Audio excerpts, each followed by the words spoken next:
I'm pretty excited about presenting this particular topic on blockchain for Java developers. So, interested in blockchain development? What's all the buzz about with blockchain? What is it anyway, and how can I use it? What kind of solutions can I build? I know these were things that I had, questions that I had when I first, started learning blockchain. And how do I get started is also a very popular question. And then layer one, layer two, what the heck's the deal with that? What's in each layer? What is it? And what does a blockchain solution look like? What are the pieces that you do in a diagram on a chalkboard, for example, for piecing together how a blockchain solution works? And how about the code? Show me the code. We are going to have code here today too. Show me the tools. So our agenda, we're going to go over some use cases. So that should give you a good feel of why blockchain and what you can do with it. And then we're going to cover some of the basics about blockchain and dive into layer one and what exactly that is and the tools, all the tools. So blockchain use cases, we got the props network is the first one I'll share with you. It turns app users into loyal financial stakeholders. So they have a sample API for loyalty programs, widgets for mobile apps, and it's really an ecosystem for token holders. So anytime you have a loyalty program, many of you belong to those, either at your stores you shop at or online sites. This is something that you accumulate points for, right? And you can redeem later for that. So they're actually using this feature called Algorand standard assets to do this, or tokens is another way to put it. And we'll show you how to do that and talk about what those are a little bit more in depth. Another one here is the Italian Society of Authors and Publishers. They provided digital copyrights and they just ported over last month, I believe, about 4 million NFTs. And what's an NFT? A non-fungible token. And it's another form of a token that we talked about on the first slide, but this one here is unique. It represents these can be used for collectibles or things that are one of a kind. And so copyright's like one of a kind. And so the beauty of it is decentralized and it's a transparent public blockchain. So this is exactly what copyright authors want to have. They want to have it accessible, being decentralized no matter what country you're in, and then also transparent to be able to see it publicly. So this is a perfect solution for a blockchain implementation. End-to-end protection, the future of the industry really is using this particular approach. And even, I don't know if you've ever seen Saturday Night Live, but there was actually a skit a few weeks ago on NFTs and blockchain. So guess what? We have officially hit the mainstream, right, with blockchain type solutions when you see your skit related to your technology, Saturday Night Live. So anyway, a Circle and Coinbase, the central consortium, one more here, payments and treasury infrastructure. They accept payments, both traditional payments as well as crypto. And so this is a very good use case. In fact, they have something called USDC, and this is referred to as a stable coin, billions in circulation. So what is a stable coin? It is an asset like we talked about, but one of the problems with the cryptocurrency is the fluctuation, right? One day it could be very high, the next day it could be very low. And that really doesn't lend itself for transactions because you can pay $20,000 in Bitcoin, next day it's worth 10,000. So this is really the nature of cryptocurrency. So what USDC does is it ties itself to a fiat, a government's fiat. And in this case, this one here is tied to the US economy. So it will fluctuate with the US economy. So it's a lot more smooth in terms of the ups and downs and the peaks and valleys. And it really makes a lot of sense to do transactions with a stable coin. Other use cases, tamper-proof charity organizations. And these are all from the China Blockchain Report 2020. The ministry is using this to improve transparency of social services. So knowing exactly where donations are coming from and where they're going to. There was a problem with, I think it was a big tsunami that hit about 10 years ago that the Red Cross lost track of where the donations were coming from and going to, and that's really a disaster, right? When you're talking about especially charities, you really want an audit trail. Audit trails are something you get built in for free with blockchain. And it's one of the big characteristics of a blockchain is the fact that it's immutable. There isn't a record, and it's very easily detect if any tampering has been done. Voting, another great scenario. Once it's verified, written to the blockchain, there's no ifs, ands, or buts about the votes. Tamper-proof. Healthcare. Global access, medical records, automotive industry, very good in terms of supply chain visibility. And what they're doing is they're putting sensors into used automobiles to detect the wear and tear, as well as some new automobiles, and this data gets written to the blockchain and is publicly available. You have trust now, right? Traditionally, a car salesman is associated with lack of trust because they just want to sell the car. Now there's a solution to that, where you actually have a detailed record of what's happened to that car during that particular ownership period. But the biggest area by far is DeFi, right? Distributed finance exploding on the blockchain. In 2020, there was over $1 trillion in cumulative blockchain network value. 1 trillion. And it's getting better, right? And bigger. 2021 projecting over $3 trillion in the blockchain industry. And those are all in the Massaro report. Algorand DeFi examples are IDEX, Monerium, POKT. You got stablecoins like Tether, USDC, MELD. These are all out there. And then also there's really a big ecosystem now. Our blockchain's been around for 2 years. It's a modern blockchain. Now I'll go over some of the benefits of the Algorand blockchain versus some blockchains that are like 10 years old in a few minutes. But basically, a lot of technical ecosystem integration. We got a lot of SDKs you can see in the upper left corner. The financial infrastructure, many companies represented there, as well as a lot of applications and solutions being built. We are one of 3 blockchains with the top 2 stablecoins, USDC and USDT. Let's get into some of the basics. So a blockchain, what is it? It's an immutable distributed ledger. And there's traditionally 5 types of record types that you can associate with this distributed ledger. The first one's a block. And what is a block? It's a time slice. It's a time period. The blocks on the Algorand blockchain are burned every 5 seconds. So during those 5 seconds, any transactions that are recorded are associated with that slice of time. So a block can contain many transactions. Transactions are associated between accounts, a from and a to, as well as different types of accounts. And also you have, each account can have multiple assets and multiple applications. Assets are the tokens that we talked about up front. Applications could be smart contracts that would be associated with that particular account. So those that are brand new to blockchain, which most of you are, basically the way it works is blocks are burned to the blockchain, 1 block at a time. And some of you may have heard of forks or proof of work with other blockchains like Bitcoin, for example. And basically, we don't use those. And the proof of work is a very non-green approach, right, to instantiating a new block on the blockchain.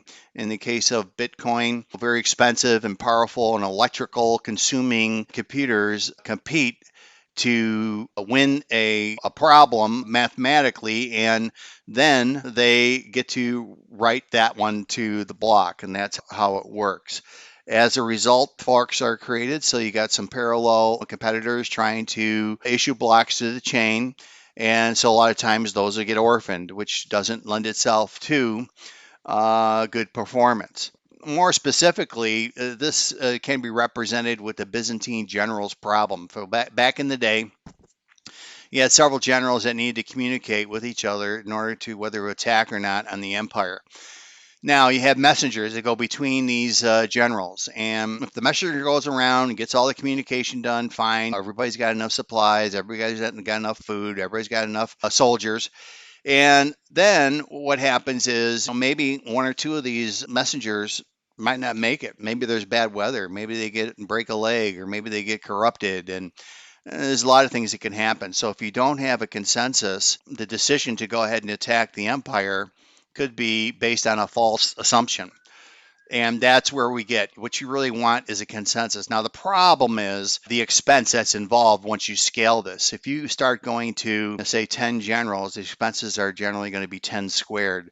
If you go to 100 or 1 million, you go to 1 million folks involved, then the expenses will be 1 million squared. So it really increases exponentially. So Sylvia Macaulay, founder of Algorand, a Turing Award winner, figured it out. You really don't need everyone to participate. What you need is a representative sample. And that is accommodated through the verifiable random function, or the VRF, which is open sourced on the Algorand GitHub repository. When I started working with blockchain, there were some terms that kept coming up. People were talking about permissioned blockchains or permissionless blockchain. What are these? Basically, a private blockchain is a permissioned blockchain, and a public blockchain is a permissionless blockchain. So by being permissionless, that means anyone can join, read, write with the blockchain network. Now, by write, it's write once. So like we looked at the ledger diagram that we had a few slides ago, where we had a new block being created every 5 seconds. That's got a very good hashing algorithm to get to that particular spot in time, and it's very easily detectable if any blocks before it were tampered with. So it's basically a read-only blockchain, the exception being the new block being burned to the chain, and that would be writing it. So it's decentralized, no one has control over the network, it's secure, and data cannot be changed once it's validated. Now, the other hand, you have permissioned blockchains, so restrictions it restricts who is allowed to participate. Now, typically you can be allowed in select transactions, or authentication would be required on those. So what type of apps can be built with these? So public and open, very easily you can be building currencies and betting and video games. That kind of makes sense to have those type of things public and open. And then you get to public and closed in the upper left corner. Things like voting. You want the vote results to be public, but maybe you want it to be closed until a certain time of day. Bottom right, private and open, supply chain, government, financial records, corporate earnings statements. And then the most secure ones would be the private and closed, which would be around national defense, law enforcement, military, and tax returns. You can really build any one of these solutions with a blockchain, a public blockchain. So public blockchains like Bitcoin, Ethereum, Algorand all fall into that category. But with Algorand, we have a note field, for example, that you can put a user-definable function in, or structure. And the note field is on transactions at the transaction level. So it's really up to you and your developers to create an authentication model that would facilitate that from a layer 2. And we actually have some third-party vendors, OREs, and one I can think of as a product that does do that. And so there's solutions out there that would facilitate really creating a blockchain solution for one of these, any type of these categories that you see here. And what is the protocol referred to as? The Algorand blockchain pure proof of stake, and it's very scalable, over 1,000 transactions per second, under 5-second block times, versus like Bitcoin, for example. It could be 10 minutes, 15 minutes right before you get a block created to the blockchain. By having it under 5 seconds, this facilitates point of sale transactions very easily. And also it has true scalability across the globe. Infrastructure longevity. We've got a lot of technical flexibility. Many SDKs are being created. The community is just flourishing with tools. Transaction certainty. Well, once you do a transaction, it's not going to get forked off. It's going to be put to the blockchain. Very extensible platform, as well as energy efficient. You can run a node on a Raspberry Pi. That's how efficient this is. And a very, very green blockchain.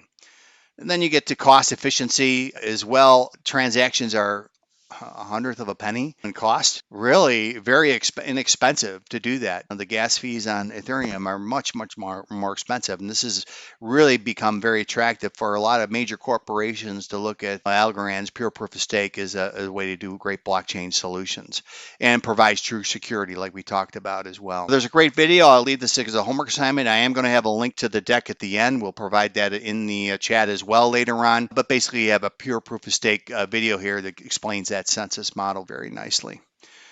Now, layer 1 features include basically built into right to the blockchain is really what it's talking about, as opposed to layer 2 are solutions that are built on top of it. Scale is needed for a global blockchain. So the features that are built in the layer 1 really have to be lean and mean and be scalable. These features that are built into the Algorand blockchain are ASA, or Algorand Standard Assets, atomic transactions, and Algorand smart contracts.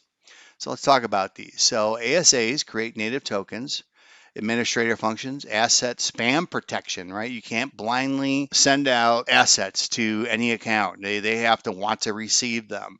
And this resides on layer one. Example, something that resides on layer one. So there you can see on the right a little visual tool that is available to create assets, and you can see the total supply you put in, what the unit name is, and just hit create, and then a lot of management functions as well. So you can have accounts that are responsible for clawback functions or freeze functions or overall management or the reserve. So that's really well thought out. Now there's two types. We alluded to this earlier on. You have fungible tokens. Each one of these are identical to each other. So examples of that would be stable coins or system credits or cryptocurrencies. Also, you have restricted, so you can have clawback on those with securities. Fungible tokens. This is really the rage. There's so many articles and press around non-fungible tokens this year. It's really mind-blowing, but basically you can use it for real in-game items that the players are in control of themselves, right? If you earn a token, it's yours, right? And then you can spend it any way you want that is available. Maybe the game vendor has a token store where you can redeem for merchandise, that sort of thing. So then you have supply chain, real estate, identity. These are all examples of non-fungible. Real estate would be, say I've got a 2-bedroom condo here in Newport Richey, Florida, where I live, and on the other side of town, there's another 2-bedroom condo. They're worth different values, right? There's different metadata associated with each one of those, the neighborhood, how close you are to the water, all that kind of stuff. So a lot of things that make each one of these unique. Collectibles, good example there. So those are assets. And then AlgoDesk is a great tool that you can use here to go ahead and create assets. This particular AlgoDesk IO is written by a partner. You can do smart contracts at a web wallet. You can build contracts. Also, there's an asset manager here where you can go ahead and get started with this. This is your private key. We'll go ahead and get started and go ahead and hit that. And then now we're going to go ahead and create an asset. So this will give you, I'm going to go Pizza Rust, P Rust, total supply, 10,000. You can have a decimal point. So it'd be 10,000.1 of these, specify a URL. And then these are associated accounts with that. So we go ahead and create it, and under 5 seconds, this transaction runs, and then you'll see that listed at the bottom of this page. We'll scroll down to take a look and see what got created. And you can see it right down here, Pizza Rust. And these are all the addresses that are associated with those functions. I hit the ... You can see send assets, modify, you can freeze. These are all the functions, the lifecycle that's available with an asset.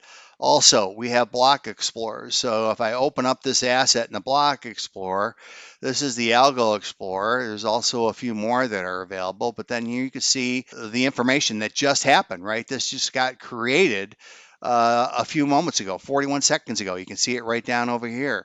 And there you have the reserve address. If you click on the address, you can actually see information associated with that account. These block explorers can be used to search transactions IDs, blocks, asset names, and accounts. There's also a testnet, mainnet, betanet switch right there. All right, and then the other thing you could do is you got this Algo Signer. So Algo Signer is similar to, it's like a MetaMask type Chrome plugin. In other words, a wallet that's available to sign transactions. So it's a Chrome extension, and you can just integrate with this with your applications that you write.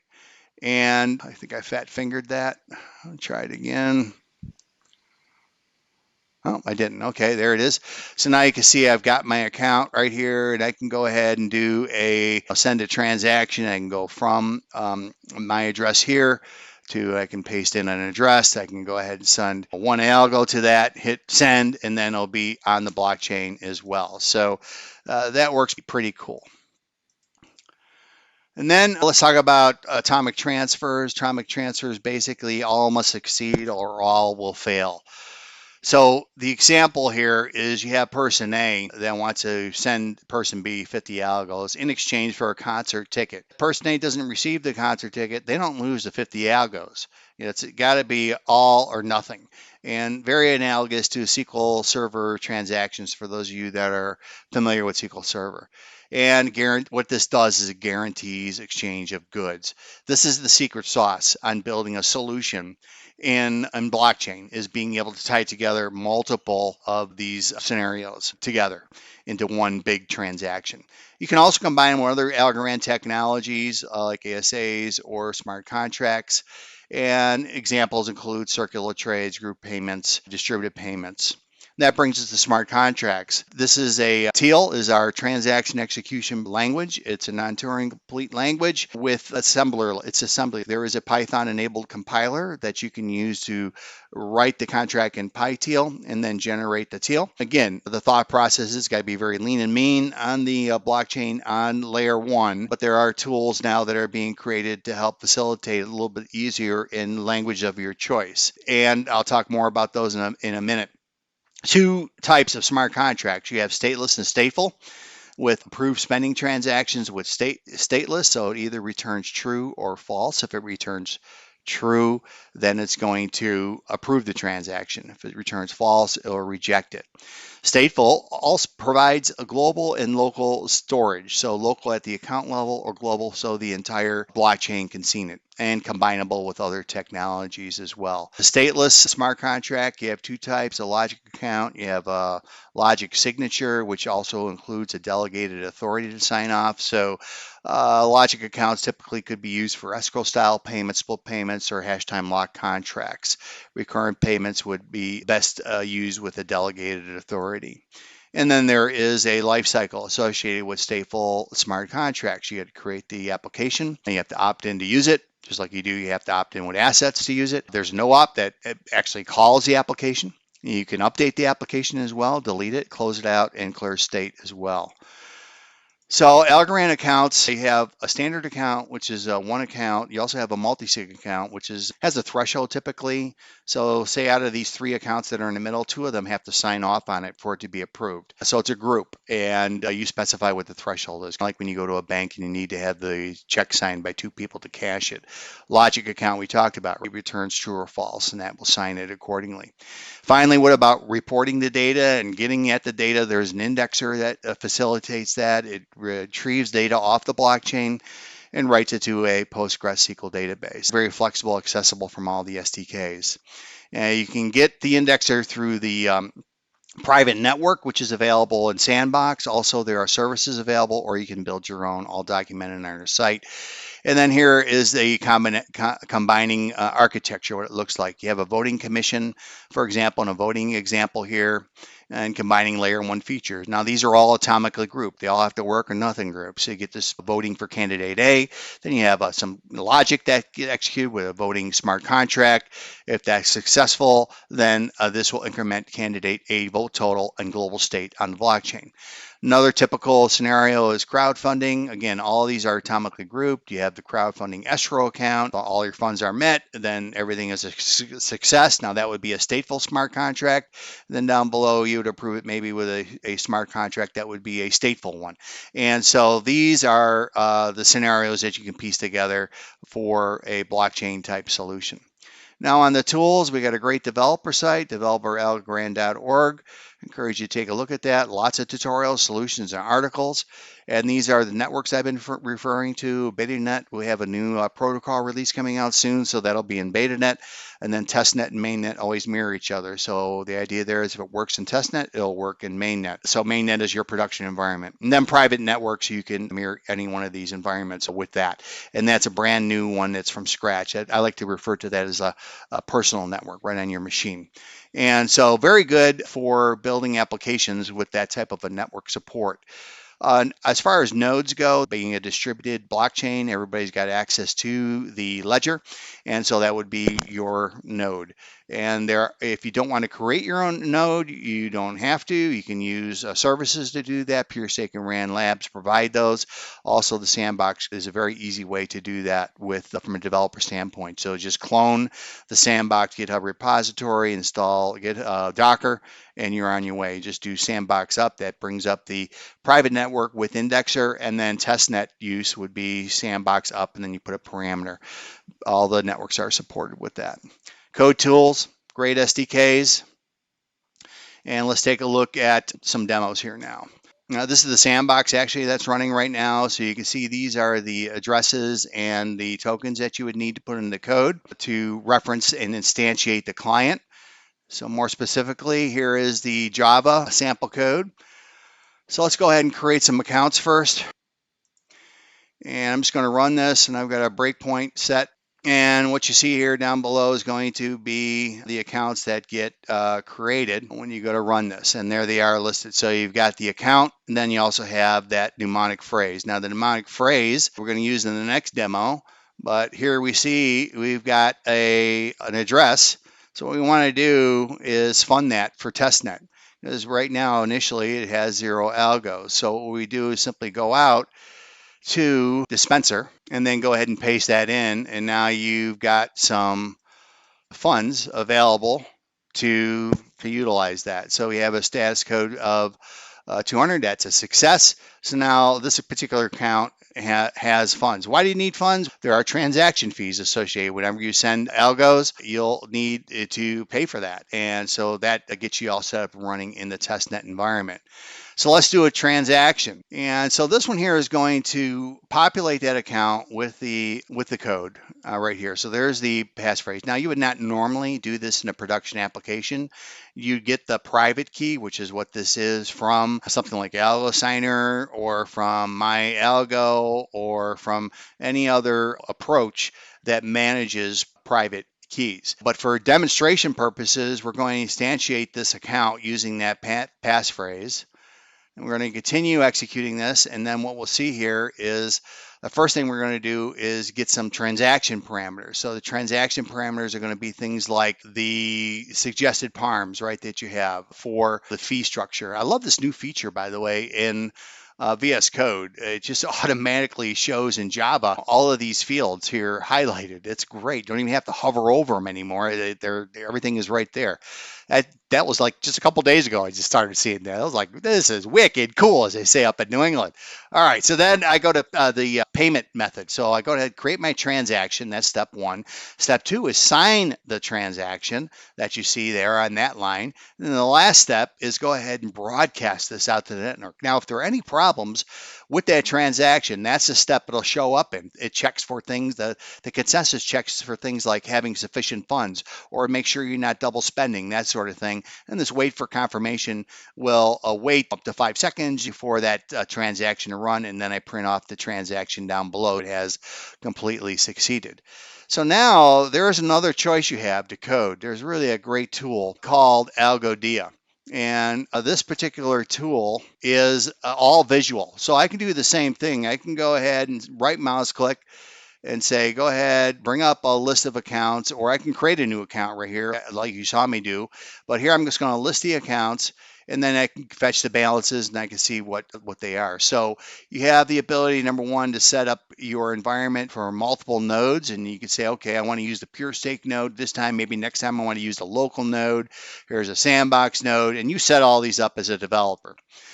Now, I'm going to show you a smart contract transaction right here. So what I'm going to do here is I'm going to go to the Algorand. I'm going to say I want to do a new stateless smart contract, let's say.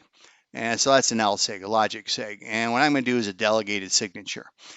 So a delegated signature, you need to sign off with an account. So I'm going to send some money from Alice to Bob, and I'm going to hit OK. Now, this teal that you're looking at in the background is a very simple example, but basically the receiver, which is Bob's address, has got to be less than or equal to 1 algo. So this is a micro algo, so 1 algo.